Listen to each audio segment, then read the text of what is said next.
E aí, pessoal, tudo bem com vocês? Aqui quem fala é o professor Luiz e no vídeo de hoje a gente vai resolver uma questão do Enem PPL do ano de 2022 que fala pra gente o seguinte: em virtude do frio intenso, um casal adquire uma torneira elétrica para instalar na cozinha. Um eletricista é contratado para fazer um novo circuito elétrico para a cozinha, cuja corrente será de 30 amperes, com a finalidade de alimentar os terminais da torneira elétrica.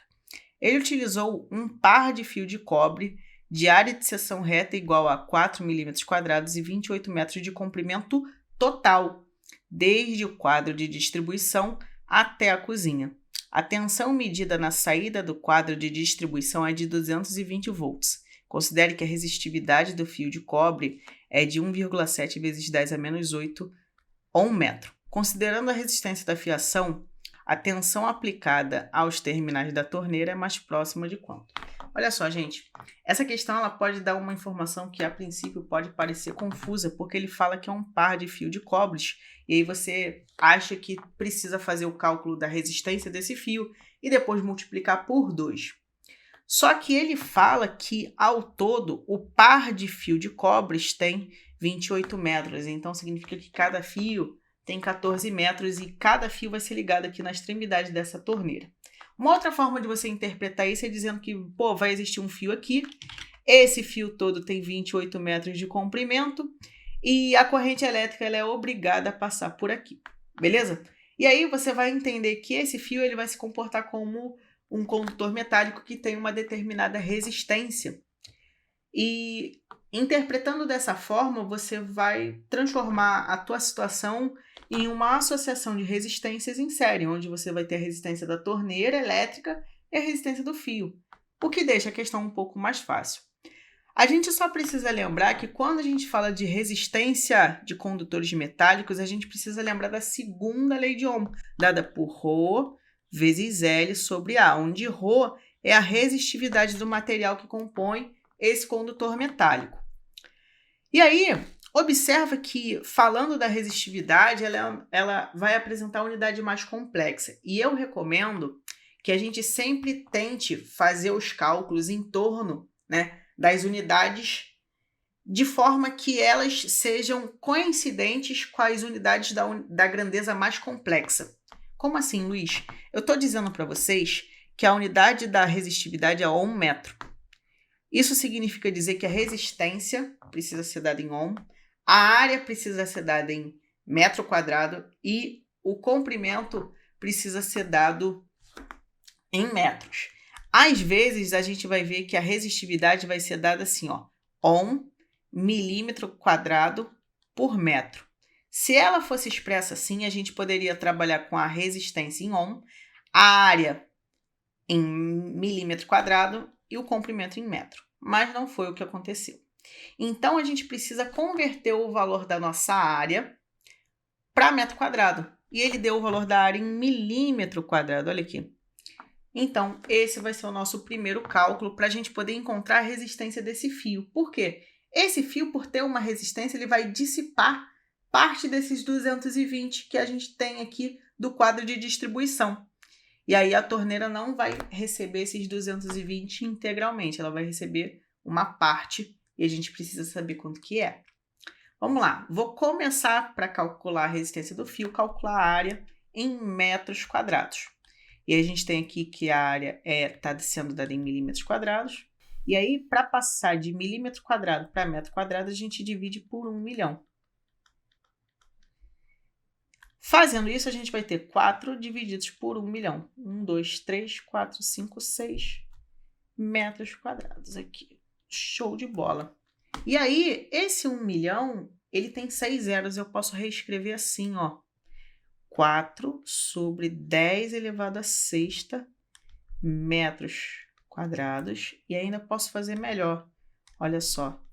Eu posso pegar esse número que está no denominador e jogar para o numerador. Só que para isso eu tenho que trocar o sinal do expoente. Então, eu posso reescrever isso como 4 vezes 10 a menos 6 metros quadrados. Show de bola? Com base nisso, agora a gente já tem o valor da área desse fio e a gente pode calcular a resistência dessa fiação.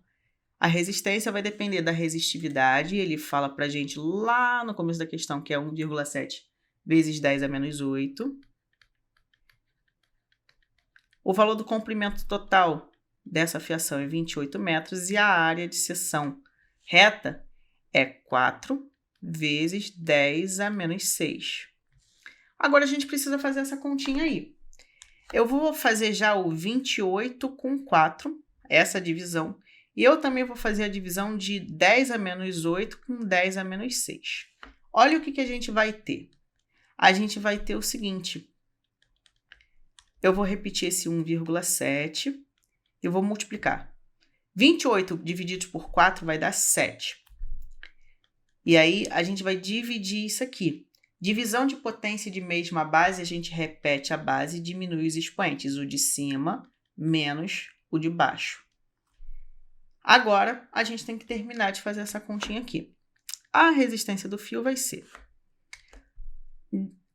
1,7 vezes 7 vai dar 11,9. Só que para a gente não ficar carregando o valor difícil, eu vou aproximar para 12, tá bom? Então, a gente vai ter 12 vezes menos com menos mais. Menos 8 mais 6 vai dar menos 2. Então, a gente vai ter 10 elevado a menos 2. E isso vai ser dado em ohm. Ok, a gente calculou o valor da resistência desse fio e agora a gente precisa calcular a DDP dissipada por ele. Para isso, a gente precisa lembrar que a corrente elétrica que passa pela torneira vai ser a mesma corrente elétrica que passa pelo fio, porque eles vão estar associados em série. E o valor da corrente vale 30 amperes. Então, eu vou calcular essa DDP dissipada pelo fio através da primeira lei de Ohm, dada por U igual a R vezes I. Vamos substituir os valores. O valor de U eu quero descobrir. O valor de R é 12 vezes 10 a menos 2. Ai, Luiz, é 11,9. Beleza, faz com seu 11,9 suavão, que eu faço com 12 aqui, tranquilo. E o I vai ser 30. Aqui. 30 com 12 é tranquilo de fazer, né? 12 vezes 3 é 36, coloca um 0, 360. Então, a gente vai ter 360 vezes 10 a menos 2.